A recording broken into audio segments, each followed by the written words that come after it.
जय हिंद फ्रेंड्स हमने पिछले वीडियो में पढ़ा था स्टोरेज डिवाइसेस के बारे में। टाइप्स ऑफ स्टोरेज पढ़ा, टाइप्स ऑफ स्टोरेज पढ़ा, फिर different types of storage devices पढ़ा। आज हम इस वीडियो में करने जा रहे हैं स्टोरेज डिवाइसेस के एमसीक्यूज। स्टार्ट करने से पहले मैं आप सभी से रिक्वेस्ट करना चाहूँगा दोस्तों कि मेरे यूट्यूब चैनल लर्न ईडीयू को सब्सक्राइब करिए और अपने जो दोस्त जो जेकेपी की प्रिपरेशन कर रहे हैं या जेकेएसएसबी की प्रिपरेशन कर रहे हैं उन सभी दोस्तों से ये वीडियो शेयर करें और अपने फीडबैक दीजिए कमेंट सेक्शन में कि आपको इसके बाद कौन सी वीडियो चाहिए। और इस जो मैं वीडियो बना रहा हूँ तो मैं आपसे रिक्वेस्ट है कि ये जो एमसीक्यूज करा रहा हूँ इस एमसीक्यूज करने के बाद 28 क्वेश्चन है टोटल इसमें, तो आप फाइनल स्कोर मुझे कमेंट बॉक्स में ज़रूर बताइएगा कि आपका कितना स्कोर होगा। चलो अब अपन वीडियो शुरू करते हैं। क्वेश्चन सर हमारा आज का पहला क्वेश्चन है। फर्स्ट क्वेश्चन क्या है, व्हाट इज कंप्यूटर मेमोरी। पहला क्वेश्चन क्या कहता है, कंप्यूटर मेमोरी क्या होता है। Option A device use to store information in computer. कहता है जो एक डिवाइस जो कंप्यूटर में इंफॉर्मेशन स्टोर करने की यूज होती है। Device to print output to screen पे प्रिंट आउटपुट करने के लिए स्क्रीन पे यूज होता है। या डिवाइस टू प्रोसेस डाटा, या डाटा प्रोसेस करने के लिए यूज होता है। या नन ऑफ द अबव। देखिए इसका सही ऑप्शन आएगा ऑप्शन ए।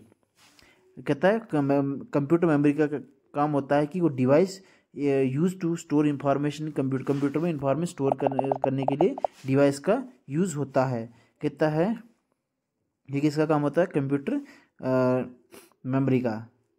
बी पार्ट का इस जो है आउटपुट स्क्रीन पे क्या शो कराता है, ये आउटपुट डिवाइस का काम होता है। जो मॉनिटर वगैरह, प्रोसेस डायरेक्टर, सीपीयू वगैरह का काम होता है, ये इसका काम नहीं है। मेमोरी का काम क्या होता है, वो इंफॉर्मेशन स्टोर करता है कंप्यूटर में। तो option A is the right answer. कहते हैं कंप्यूटर मेमोरी डिवाइस होती है जो इंफॉर्मेशन स्टोर करती है कंप्यूटर में। Some common memories are RAM, SSD and cache. These are some types of computer memories. फिर क्वेश्चन नंबर हमारा सेकंड है। क्वेश्चन में दूसरा है, which of these are not memory device of a computer. के इनमें से कह रहा कि कौन सा कंप्यूटर का मेमोरी डिवाइस नहीं है। पहला स्क्रीन आ गया, ये इनपुट डिवाइस आ गया, इनपुट आउटपुट डिवाइस आ गया। कैशे मेमोरी, ये मेमोरी है। फ्लॉपी, ये भी मेमोरी आती है। ऑल ऑफ द दो, इसमें सही ऑप्शन क्या आएगा, screen is not a memory device, this is an output device. Touch screen होती है जो इनपुट और आउटपुट में दोनों में आते हैं, बट स्क्रीन एक आउटपुट डिवाइस ही होती है। तो option A is the right answer. फिर हमारा क्वेश्चन नंबर थर्ड है, which of these memory devices can be removed from the computer. कौन सी मेमोरी डिवाइस कंप्यूटर से रिमूव हो सकती है। रैम, हार्ड डिस्क या रजिस्टर, फ्लॉपी। इसमें से फ्लॉपी डिस्क होती है जो फ्लॉपी को अपन कंप्यूटर मेमोरी डिवाइस से रिमूव कर सकते हैं, कंप्यूटर में से रिमूव कर सकते हैं। फिर हमारा क्वेश्चन नंबर फोर्थ है। क्वेश्चन नंबर फोर्थ पूछ रहा है, which of this is storage device. इनमें से कौन सी स्टोरेज डिवाइस है। CD ROM, this is a storage device. Register, yes, register is storage device. It the smallest device. कहता है मेमोरी हायरार्की में सब register is the smallest which for storing the data. Register सबसे छोटा होता है data store करने के लिए, तो मेमोरी हायरार्की में रजिस्टर सबसे छोटा आता है। ये भी क्वेश्चन पूछ सकते हैं। कैशे मेमोरी आ गया, ऑल ऑफ द अबव से right option is all of the above. Option D is the right answer कि तो सभी स्टोरेज डिवाइसेज आती है। तो ये तो देखो CD रोम सबको पता होगा, कैशे मेमोरी पता है, बट रजिस्टर में तो बहुत सारे लोग फंस जाते हैं कि रजिस्टर नहीं है, रजिस्टर तो मेमोरी नहीं में आता है, बट रजिस्टर भी एक स्टोरेज डिवाइस है। ये सबसे जो छोटा है मेमोरी हायरार्की में। फिर क्वेश्चन नंबर फिफ्थ है, how many types of computer memory are present. कहता है कितनी किस्म की कंप्यूटर मेमोरी प्रेजेंट्स है। 3 टाइप्स है, primary, secondary, tertiary. Primary, secondary and tertiary. Cache memory नहीं है, प्राइमरी, सेकेंडरी और टर्शियरी 3 टाइप्स की ये क्या होती है, कंप्यूटर मेमोरी होती है। 3 टाइप्स ऑफ, आंसर कितना 3 आएगा, तो option C is the right answer. अब फिर क्वेश्चन नंबर 6 है। क्वेश्चन में 6 को रहा है which of these are considered as primary memory, इनमें से कौन सा प्राइमरी मेमोरी कंसिडर्ड होता है। RAM is a primary memory, ROM is a primary memory, but cache primary memory में नहीं आता है। तो RAM and ROM both are in primary memory, so option D is the right answer, both and B are correct. कहता है इसमें क्या है, primary memory is a memory present in the computer. Primary memory क्या होता है, जो computer में प्रेजेंट होता है, that can be directly access by the processor, जो सीपीयू से डायरेक्ट एक्सेस करी जाती है। ये एक non volatile at and temporary storage है। फिर क्वेश्चन नंबर 7 है which of these is not a feature of primary memory, कहते ये इनमें से कौन सा प्राइमरी मेमोरी का फीचर नहीं है। पहला, it is fast, yes primary memory fast होती है। It hold instruction for computer, yes ये कंप्यूटर की इंस्ट्रक्शन होल्ड करती है। इट इज़ वोलेटाइल, नहीं। प्राइमरी मेमोरी क्या होती है, primary memories non volatile, primary memories non volatile memory, तो option C is the right answer. Primary memory non volatile memory में आती है। फिर क्वेश्चन नंबर 8 है। 8th क्वेश्चन क्या है, what does RAM stand for, RAM की फुल फॉर्म क्या होती है, random access memory, option B is the right answer. ये क्वेश्चन बहुत ज़्यादा चांसेस होते हैं इस टाइप के क्वेश्चन पूछे जा सकते हैं। तो random access memory, RAM is की फुल फॉर्म क्या होती है, रैंडम एक्सेस मेमोरी। एक रैम होता है, दूसरा रोम होता है। रोम की फुल फॉर्म में होगी रीड ऑनली मेमोरी, ये खाली रीड कर सकता है। फिर क्वेश्चन नंबर 9th क्वेश्चन पूछ रहा है what is RAM in a computer, computer में रैम क्या होती है। प्राइमरी मेमोरी होती है क्या, रैम क्या होता है, प्राइमरी स्टोरेज मेमोरी होती है, that store data at random memory location, जो रैंडम मेमोरी लोकेशन में डेटा को स्टोर करता है। Option A is the right answer. Primary memory क्या करती है, डेटा को स्टोर करता है एक रैंडम लोकेशन में। Primary memory that store data at continuous memory, ये कंटिन्यूस मेमोरी ये इसका काम नहीं होता, तो option A is the right answer. Now let's move to the question number 10th about 28 question series. और 10th क्वेश्चन इज रैम में volatile memory, yes RAM volatile memory है, ये तो मैंने पीछे बता दिया था। फिर क्वेश्चन इसमें क्वेश्चन नंबर 11th है। 11th क्या बोल रहा है, which of these is category of RAM, इनमें से कौन सा रैम की कैटेगरी है। डी रैम, स्टैटिक रैम और dynamic RAM. S D RAM और एस रैम, ये किसकी आती है, इसमें रैम में आती है। बट डायनेमिक रैम और स्टैटिक रैम किस में आती है, रैम की टाइप है, बट ये इरेजेबल रैम, ये रैम इरेजेबल नहीं होती, डायनेमिक रैम होती है। यस ये डायनेमिक रैम इसकी, बट प्रोग्रामिंग रोम होता है, प्रोग्रामेबल रोम होता है, रैम नहीं होता है। तो the right option is option B, dynamic RAM is a category of RAM. ये सब मैंने ना पिछले वीडियोस में एक्सप्लेन कर दिए हैं आप सभी को। अगर आप जाके वो वीडियो देखिए, उस वीडियो देखने के बाद आप ये एमसीक्यूज करने आए तो आपको फिर मतलब मैक्सिमम क्वेश्चन आप अटैम्प्ट करोगे और सही क्वेश्चन करोगे। अभी इस टाइम आपको मतलब थोड़ा कम नॉलेज होगा, बट एक बार जब वो वहाँ पे चले गए ना, मैं इसमें तो ज़्यादा क्वेश्चन को एलाबोरेट करके नहीं बता रहा हूँ, तो इसमें मैं आपको मतलब एमसीक्यूज ही जब फास्ट थोड़े करा रहा हूँ। तो अगर आपको थोड़ा डिटेल में पढ़ना है तो आप मेरी वीडियोस में जाके वो देख सकते हो। फिर क्वेश्चन नंबर 12 है, what does S RAM stand for.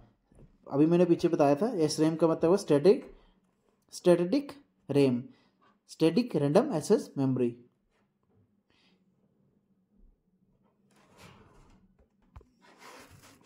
ये static random access memory, option C is the right answer.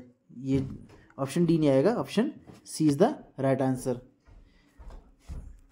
आला व्यवधि नहीं, आंसर क्या आएगा, ऑप्शन सी। एक मिस्टेक होगी, राइटिंग मिस्टेक होगी। तो रैम की फुल फॉर्म क्या आ गई, random static random access memory. SRAM stand for static random access memory is a type of RAM that hold in a static form. It is made of transistors, hence it does not need refreshing. Question number 13 है। 13 question क्या बोल रहा है, what which of these statement are correct for SRAM। कहता है इनमें से कौन सी स्टेटमेंट SRAM के लिए सही होगी। कहता है इट नीड रिफ्रेशिंग, नहीं ये ट्रांजिस्टर की बनी होती है तो SRAM को रिफ्रेशिंग की जरूरत नहीं होती है। It use capacitors to store data, कहते हैं डाटा को स्टोर करने के कैपेसिटर का यूज़ करती है, नहीं ये कैपेसिटर्स नहीं यूज़ करती, इट यूज़ क्या करते हैं ट्रांजिस्टर्स यूज़ करती है। कहता है it use transistor to store data, yes ये ट्रांजिस्टर का इस्तेमाल करता है डेटा को स्टोर करने का। Option C is the right answer.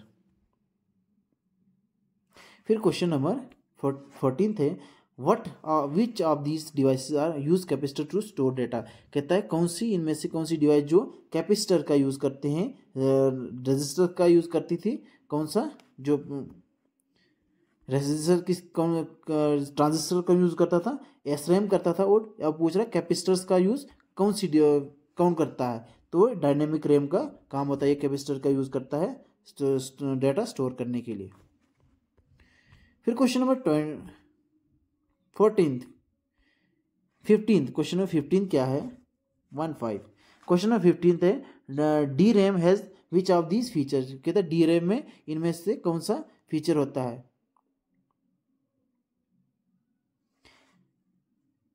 It needs, ये थोड़ा टाइपिंग मिस्टेक हो गया। कहता है इट नीड रिफ्रेशिंग, कहता है उसको रिफ्रेशिंग की जरूरत होती है। इट नीड्स रिफ्रेशिंग, ए आ गया, ये बी आ गया। It use capacitor to store data, कहता है इट इज लेस एक्सपेंसिव। कहता है DRAM क्या होता है, इसकी सारी स्टैटिक से ये रिफ्रेशिंग की जरूरत होती है, यूज कैपेसिटर का यूज करता है डेटा स्टोर करने के लिए, और ये कम एक्सपेंसिव होती है। तो all of the above the right answer. फिर क्वेश्चन नंबर 16 है। क्वेश्चन नंबर 16 क्या बोल रहा है, DRAM stand for dynamic random access memory. ये तो पीछे पढ़ दिया इसको। What does ROM stand for, अब कहते हैं रोम की फुल फॉर्म क्या स्टैंड करता है, रैंडम एक्सेस मेमोरी। ये रीड ऑनली, सॉरी रोम की फुल फॉर्म क्या आएगी, रीड ऑनली मेमोरी। ये आप याद रखिएगा। रोम की फुल फॉर्म कहते हैं read only memory. It is a volatile memory. कहते हैं रोम कौन सी है, volatile memory that is use to store permanent data. कहते हैं परमानेंट डेटा को स्टोर करने के लिए यूज होती है। फिर कहते हैं व्हाट इज रोम, कुछ ये डेफिनेशन बोल दी रोम क्या होता है। तो इसमें लिखा random access memory which is non volatile device. It is write once, it is a write once read only device that use to store the information instruction directly by the processor. तो इसका क्या आएगा, option is the right answer. It is memory device use to store data permanently. कहता है volatile होती नहीं, ये non volatile होती है। It is type of secondary device memory, नहीं ये प्राइमरी मेमोरी है। तो क्या आता है, ROM is a primary memory as a non volatile memory. तो all option B and option D are incorrect, so the option A is the right answer. Then question number 19, which of these is a type of ROM। इनमें से कौन सी ROM की type है। all of the above, कहते हैं PROM, EROM, EEPROM, all of these are the types of ROM। फिर question number 20 थे, what does ROM stand for. PROM stand for, PROM की फुल फॉर्म क्या आती है, programmable read only memory. PROM की full form क्या आती है, programmable read only memory. Option B is the right answer. फिर क्वेश्चन नंबर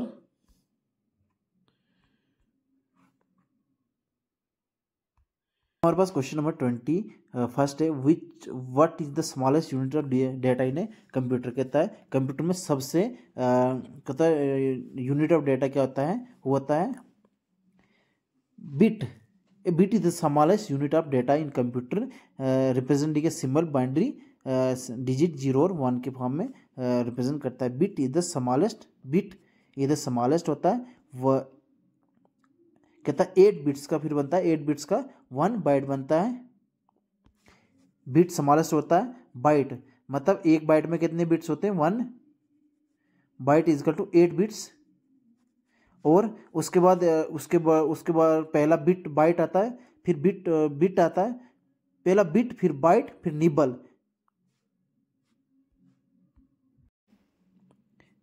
बिट, बाइट, फिर निबल, फिर किलोबाइट, फिर मेगाबाइट, फिर टेराबाइट, फिर टीबी के बाद जेटाबाइट। मतलब ये बहुत, ये पिछली वीडियो में मैंने एक्सप्लेन करा, मतलब इतने तक आप याद रखिएगा। सबसे पहले बिट, एक बिट कितने होता है, एक बाइट में 8 बिट्स होती है। और एक दूसरा निबल होता है, NIBB, सॉरी ये थोड़ा ब्लैक बोर्ड ये मिटा लेते हैं, निबल, NIBBLE, निबल। एक निबल में कितना होता है, एक निबल में 4 बिट्स की एक निबल बनती है, ये याद रखिएगा। तो इसमें सबसे यूनिट आएगा, सबसे bit which is the smallest unit of data in a computer. तो फिर उसके बाद क्वेश्चन नंबर हमारा क्या आ गया, क्वेश्चन नंबर 25 है। 25 क्वेश्चन क्या है, how many bits are there in a byte. अरे वो बता दिया, मतलब एक बाइट में कितने बिट्स होते हैं, 8। अभी मैंने पीछे एक्सप्लेन करा कि 8 बिट्स होती है एक बाइट में। फिर कहता है EPROM स्टैंड फॉर, EPROM की फुल फॉर्म क्या होगी, erasable programmable read only memory, ये EPROM की फुल फॉर्म है। फिर पूछ रहा है EEPROM, ये किसी रोम की टाइप से। तो EPROM की फुल फॉर्म क्या होती है, electronically erasable programmable read only memory, electronical erasable programmable read only memory, ये EPROM की फुल फॉर्म है। फिर क्वेश्चन नंबर 25 है, what does HDD stand for. HDD full form क्या होती है, हार्ड डिस्क ड्राइव। ये इंपॉर्टेंट है, ये सारे जो ये शॉर्ट फॉर्म्स है ना, ये बड़े इंपॉर्टेंट, ये पूछे जाएंगे आपको एग्जाम में, इसलिए इनको नोट कर दीजिए। HDD stand for hard disk drive. फिर क्वेश्चन नंबर 26 है, what does SSD stand for. SSD stands for solid state drive, SSD stand for solid state drive. तो option B is the right answer. तो SSD stands for solid state drive, sorry, SSD stand for SOLID, solid state drive. फिर हमारा question number 27 है। 27 और question number 27 is which of these is a volatile memory. इनमें से कौन सा volatile memory है। RAM is a volatile memory, hard disk is not a volatile, non volatile memory, EPROM is non volatile, all of these. तो the right option is option C the right option. Volatile memory क्या होता है, as a type of memory which in which the data is erase once the power off. कहते हैं एक बार जब हम power of कर देंगे उसके बाद डेटा इरेज हो जाता है, ये क्या होता है, वोलेटाइल मेमोरी होती है। तो रैम एक वोलेटाइल मेमोरी है। Now our last question is in a non volatile memory data is erased once its power off। कहता है एक नॉन वोलेटाइल मेमोरी में क्या होता है, डेटा एक बार जब टर्न ऑफ हो जाए डेटा इरेज होता नहीं, वो क्या होता है, वो वोलेटाइल मेमोरी होती है जिसमें एक बार पावर ऑफ हो जाएगा उसका डेटा इरेज हो जाता है। तो option B the right, false, ये फॉल्स होगा, क्योंकि ये डेफिनेशन जो आगे बता रहा है ये वोलेटाइल की, ना कि नॉन वोलेटाइल की। नॉन वोलेटाइल क्या होता है, non volatile memory is a type of memory in it data is not erase after power is turn off. Power turn off करने के बाद डेटा इरेज नहीं होता है। तो non volatile memory is a permanent memory. Non volatile में क्या होता है, memory like ROM, hard disk and are non volatile memories. इसके साथ आज की हमारी जो 28 क्वेश्चन की MCQs की सीरीज थी ये खत्म हुई। अब हम मिलते हैं नेक्स्ट वीडियो में, जिसमें अब अपन पढ़ेंगे नेक्स्ट जो यूनिट होगा, यानी इसी यूनिट का दूसरा पार्ट पढ़ेंगे जिसमें है ऑपरेटिंग सिस्टम के बारे में पढ़ेंगे। ठीक है दोस्तों, और मिलेंगे हम दूसरी वीडियो में। जय हिंद, जय भारत।